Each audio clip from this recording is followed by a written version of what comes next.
E aí pessoal, Jaca para mais um vídeo, primeiro vídeo de 2026. Fiquei meio ausente ano passado, né? Mas eu tava com a vida meio atarefada, eu tô tentando me organizar melhor esse ano. E eu prometo que vai ter muito mais vídeo do que teve ano passado. Inclusive esse ano, rumo à monetização. Vou precisar da ajuda de todos vocês aí para eu conquistar esse objetivo. Então, o primeiro vídeo do ano não vai ser exatamente sobre nenhum filme, ou série, ou desenho específico. Vai ser sobre um conceito. É, por que estão sendo lançados tantos reboots e spin-offs e tão poucas séries originais ou desenhos? Você deve estar se perguntando o que é um reboot e o que é um spin-off.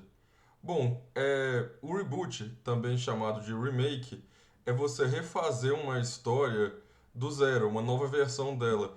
Pode ser mudando o tom, um tom mais alegre, ou até o contrário, mais sombrio, ou às vezes assim refazendo em outra época, como aquele seriado brasileiro, né, A Grande Família, que muita gente nem sabe, né, que é um reboot, porque a versão nova ficou mais famosa. Tem alguns reboots também que o pessoal chama de reboot bebê, que é quando refazem o desenho animado com os personagens bebês, como teve Scooby-Doo, Looney Tunes e etc. E às vezes tem o contrário também, né, como tem de fazer eles mais velhos, como Ben 10 ou Turma da Mônica tiveram. Mas então, isso é um reboot. E o que é um spin-off? Um spin-off é uma série derivada de outra. Tem várias aí, né? Por exemplo, Young Sheldon.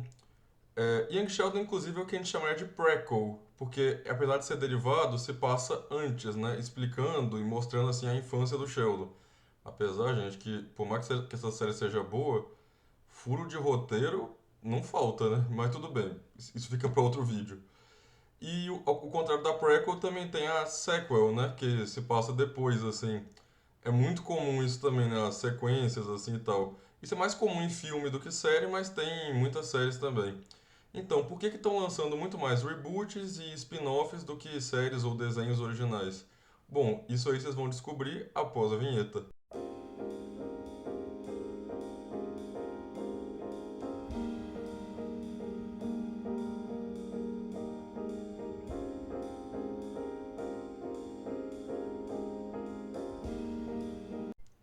O motivo de que isso é muito mais comum hoje em dia do que obras originais depende de dois fatores. Eu vou dizer o primeiro agora.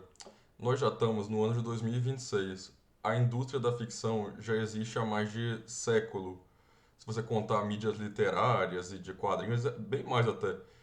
Então, tipo assim, o fator novidade está cada dia se perdendo. É difícil você achar uma ideia hoje em dia que seja totalmente original. É, mesmo que na sua visão a sua ideia seja original, alguém vai dizer: você copiou Fulano, você copiou Cicrano. Sempre vai ter alguém que vai dizer isso. Como o químico francês Antoine Lavoisier falou, nada se cria, tudo se copia, né? Olha só, ideias do Jaca também é cultura, ó a citação aqui. Mas enfim, é meio assim que hoje em dia é difícil, né, ser original, ter criatividade. Na verdade, a criatividade é uma coisa difícil de definir, né? O que é criatividade para vocês? Assim, vocês que estão assistindo aí podem me responder nos comentários se quiserem. Mas a conclusão é, se já não o fator originalidade já está fora, o povo pensa, ué, então por que não refazer algo que já existe? E aí a gente entra no segundo ponto. Refazer uma obra que já existe, você já meio que já tem o público. O que eu quero dizer com isso? Quando o desenho ou série que você fez deu certo, você fazer ela de novo, ou continuar ela, ou mostrar o passado dos personagens, meio que o público já vai comprar, assim, mesmo que eles nem saibam quem você é. Se eles conhecem a outra obra, eles já vão, assim, querer assistir, ou ler, ou o que for. Porque quando você se interessa pela versão original de uma obra, as outras versões provavelmente vão te interessar também. Então, assim, é um atalho para obter mais sucesso e dinheiro. Porque a indústria da ficção hoje em dia, assim, infelizmente, ela é majoritariamente para ganhar dinheiro. E claro que essas pessoas precisam se sustentar também, né? Mas hoje em dia parece que tudo é feito assim por dinheiro. Tem alguns desenhos ou filmes que eu vejo que claramente o objetivo foi feito para vender bonecos, assim, eu acho isso muito triste. Abrindo aqui uma subdiscussão, eu gostaria de falar dois pontos que eu notei que é tendência nos reboots e spin-offs. Claro que tendência não quer dizer regra, mas é um padrão que eu tenho observado. Os dois pontos são um pouquinho antagônicos um com o outro, mas eu vou explicar.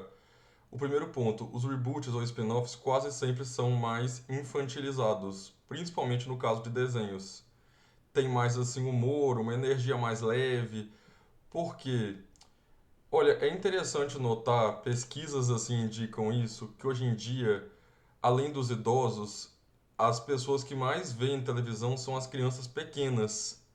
Porque as crianças maiores e adolescentes e tal, elas preferem usar a internet e ver conteúdos em redes sociais, ou YouTube, ou Instagram, o que for, porque elas assim não têm tanta paciência para ficar muito tempo na frente da TV, coisas que as crianças pequenas ainda têm. Se isso é bom ou ruim é questão de ponto de vista. E o segundo ponto que eu queria falar é que elas todas têm mais diversidade e representatividade.